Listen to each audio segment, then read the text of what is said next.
ఓం శ్రీ మహాగణాధిపతయే నమః. ఓం శివాయ గురవే నమః. శివమహాపురాణములోని కైలాస సంహిత. కైలాసనామ షష్ఠ సంహిత. ప్రణవార్థ వివరణం. ఋషులంతా కలిసి ప్రణవార్థం చెప్పమని కోరారు సూతుణ్ణి. అందుకున్నాడాయన. ప్రణవానికి ప్రపంచానికి అట్టే తేడా ఏమీ లేదు. ప్రపంచం ముడుచుకుంటే ప్రణవం, ప్రణవం పరుచుకుంటే ప్రపంచం. ప్రణవార్థాన్ని తెలుసుకోవడమే జ్ఞానంగా చెప్పబడుతోంది. సమస్తమైన విద్యలకు మూలమైన బీజమే ప్రణవం.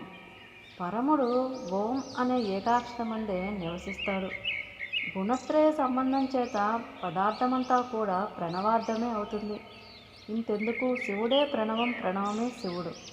ప్రణవం వాచకమైతే శివుడు వ్యాచ్యమవుతాడు. వ్యాచ్యవాచకాలకు భేదం లేదు.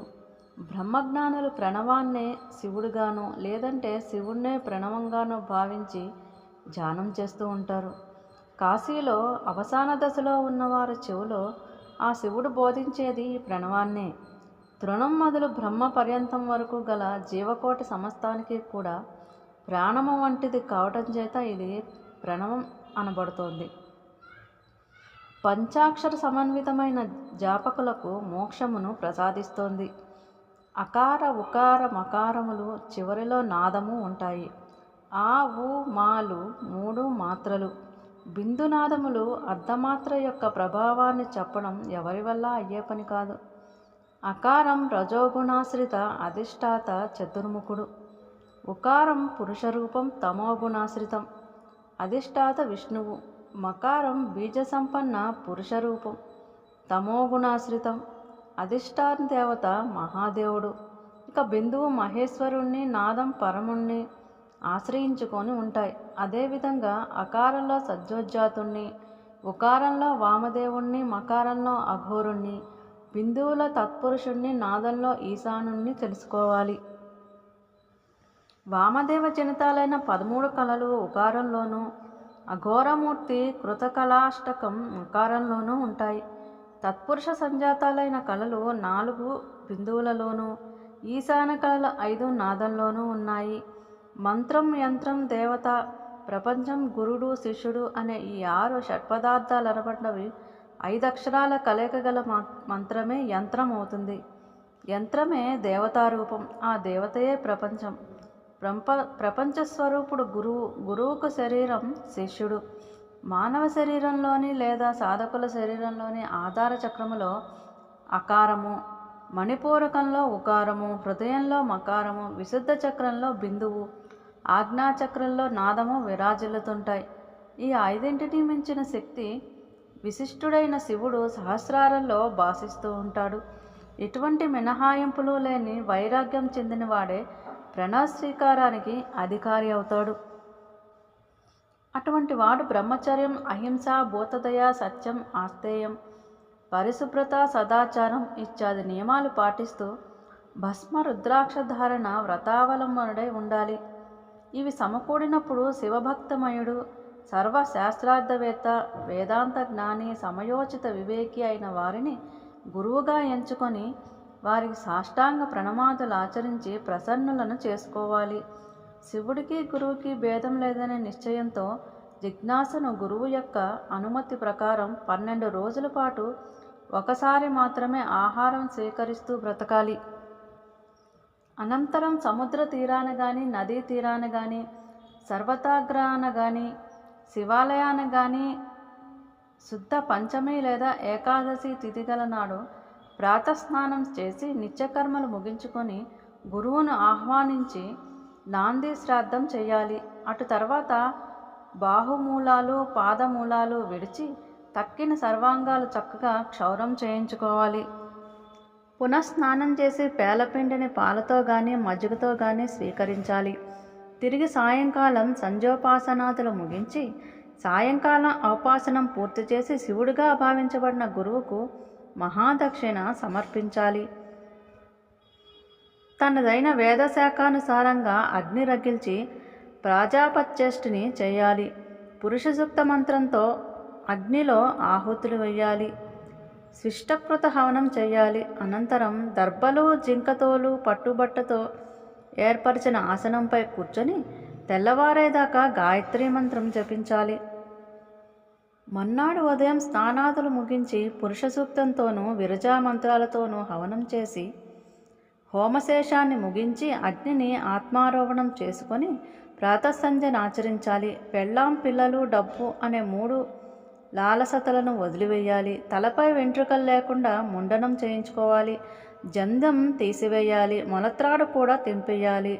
తూర్పు దిశగా కానీ ఉత్తర దిశగా కానీ ప్రయాణం సాగించాలి. ఎంత విరాగులకైనా రవ్వంత లోకభావన ఉంటుంది కనుక అది ఉన్నవారు దండ, కౌపీనాదులు స్వీకరించాలి. పూర్తిగా విరాగి అయినట్లయితే అవి కూడా లేకుండానే ప్రయాణించాలి. గురువు విరజాహోమంలోని తెల్ల భస్మాన్ని శిష్యుడికి ఇచ్చి అగ్నిరితభ స్నాని మంత్రాలతో ధరింపచేయాలి. భస్మాన్ని కూడా ధరింపచేయాలి. తరువాత గురువు శిష్యుడి తలపై తన చేతిని ఉంచి కుడి చెవిలో ప్రణవ మంత్రాన్ని 3 సార్లు ఉపదేశించాలి. అలా ఉపదేశించినప్పుడు ఆ మంత్రం శిష్యుడికి తప్ప ఎవరికీ వినబడనంత మెల్లగా ఉపదేశించాలి. అనంతరం ప్రణవార్థాన్ని చెప్పాలి. శిష్యుడు గురువుకు 12 సార్లు నమస్కరించాలి. సన్యాసుల విధులు. ఇలా స్వీకారం అనే పేరు కలిగినది పామరులను మోహనపరిచేది అయిన ఈ సన్యాసాశ్రమాన్ని స్వీకరించినవాడు బ్రాహ్మీ ముహూర్తంలో నిద్రలేవాలి. సహస్రారంలో గురువును ధ్యానించాలి. ఆయనకు మానసిక పూజను సమర్పించాలి. దినసరి బాధ్యత అంతా ఆయనపై మోపాలి. ప్రాణాయామం చేయాలి. శివధ్యానం చేయాలి. ఆ తతంగం తర్వాత గ్రామానికి బాహ్య ప్రదేశం చేరాలి. అక్కడ ప్రక్షాళనలు ముగించుకొని కాళ్ళు చేతులు కడుక్కొని ఓం అని 2 సార్లు ఉచ్చరిస్తూ ఆచమనం చేయాలి. అటు తర్వాత ఉత్తరాదిముఖుడై గడ్డి పొడకలతోనూ ఆకులతోనూ దంతధావనం చేయాలి. అమావాస్య నాడు, ఏకాదశి నాడు మాత్రం 12 సార్లు నీళ్లు పుక్కిలించి ఉమ్మితే చాలు. పళ్ళు తోమనక్కర్లేదు. అనంతరం 2 సార్లు ఆచమించాలి. అరుణోదయం కాలానికల్లా ఒంటికి మట్టి పూసుకొని నడుంలోతు నీళ్ళల్లో నిలబడి స్నానం చేయాలి. అటు తర్వాత మంత్రయుక్తంగా భస్మాన్ని తడిపి 3 రేఖలుగా నొసలు, రొమ్ము, చేతులు, కడుపు మున్నగు అవయవాల మీద ధరించి గురువుని శిష్యుడు స్మరించి సంధ్యావందనం ఆచరించాలి. శివుణ్ణి 4 ముఖములు 8 చేతులు గల అర్ధనారీశ్వరుడుగాను, సూర్యమండల మధ్యవర్తిగాను, సర్వతేజోమయుడుగాను, సర్వ సద్గుణ అద్భుతాలతో నిండి ఉన్నవాడిగాను, సర్వాలంకార భూషితుడుగాను భావించి ప్రణవంతో 3 సార్లు అర్ఘ్యమివ్వాలి. ప్రణవ పంచాక్షరిని 108 సార్లు జపించాలి. 18 తర్పణలు, 3 ప్రాణాయామాలు చేయాలి. శివస్మరణ చేస్తూ పూజామందిరం చేరి కుడికాలు ముందు పెట్టి లోపలికి వెళ్ళి పూజాస్థలాన్ని మంచినీటితో అలంకరించాలి. అటు మీదట ముగ్గుపిండితో ప్రణవం రాసి ఆ పైన పద్మం వేయాలి. శంఖాన్ని శుద్ధోదకంతో నింపి ప్రణవస్మరణంతో గంధ పుష్పాదుల చేత పూజించి ఓంకారంతో 7 సార్లు అభిమంత్రించి పూజాద్రవ్యాల మీద తన మీద చల్లుకోవాలి. అనంతరం సూర్యమంత్రం జపించాలి.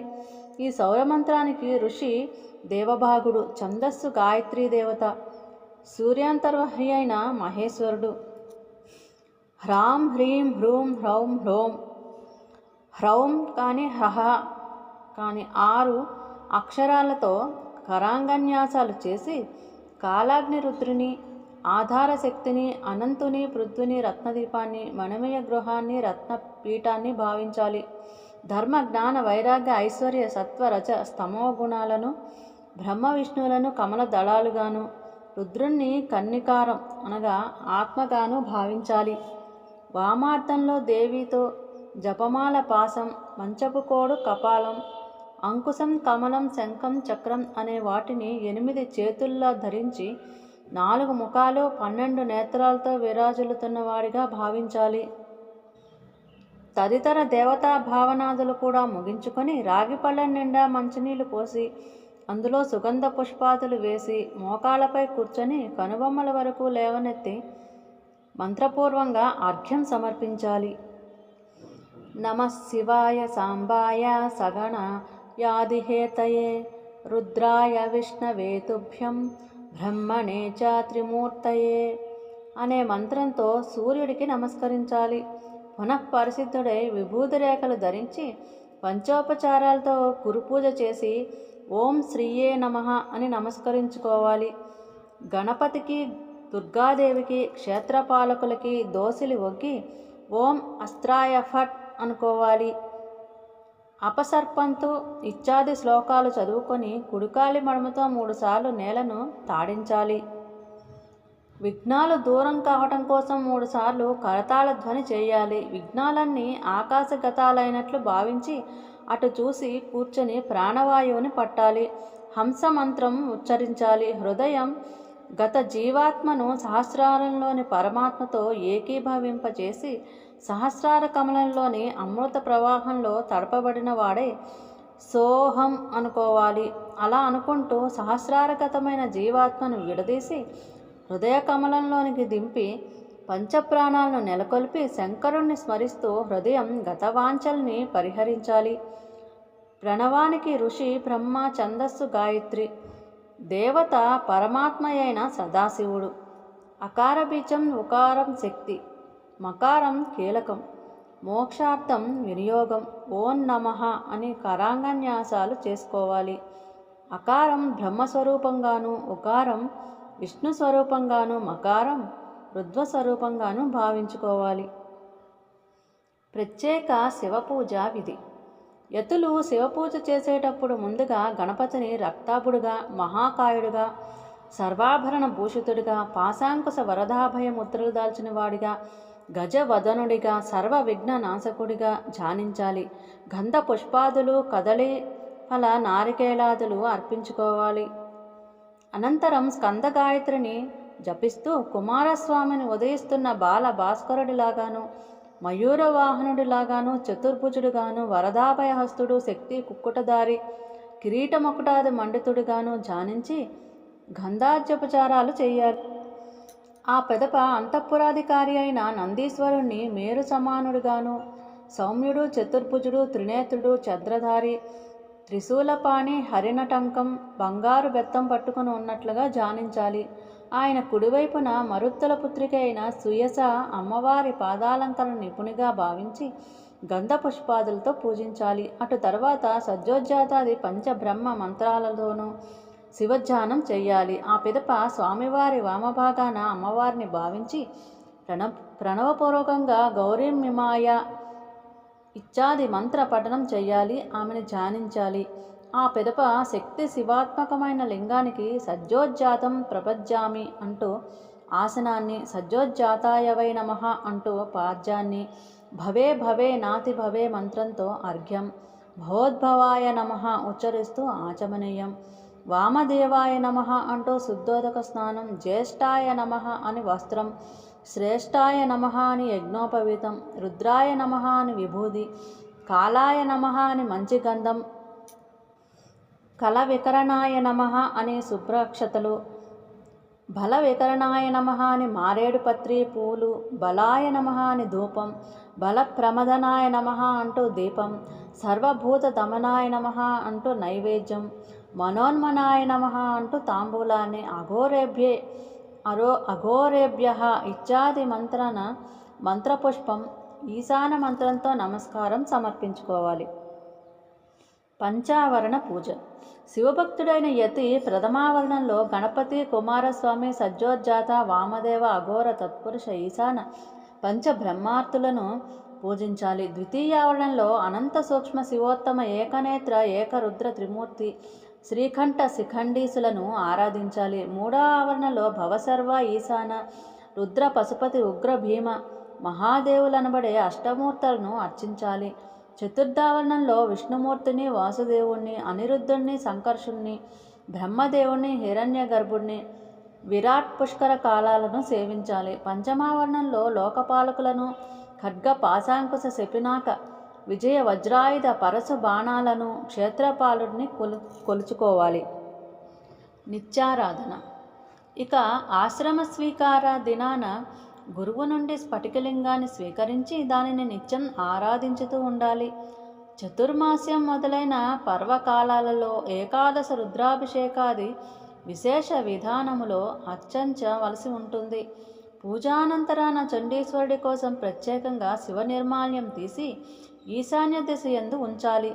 శివ నిర్మాల్యం స్వీకరించదగినదే కానీ చండీశ్వరుడి వంతుకు వచ్చే నిర్మాల్యం మాత్రం ఎవరూ తీసుకోకూడదు. ప్రాణప్రయాణం వరకు కూడా నిత్యం ఏ రోజు శివలింగార్చన జరుపనిదే, శివతీర్థ ప్రసాదాలు తీసుకొనిదే, భోజనం చేయనని గురు సన్నిధిని ప్రతిజ్ఞ చేయాలి. శివలింగం మీద ఉమామహేశ్వరుల విగ్రహాలను నెలకొల్పి పూజించవచ్చును. ఇది చాలా గోప్యం. కేవలం శుద్ధ విరాగులకు మాత్రమే బోధనీయమని గ్రహించాలి. శివ శివాని పాదార్పణమస్తు. స్వస్తి.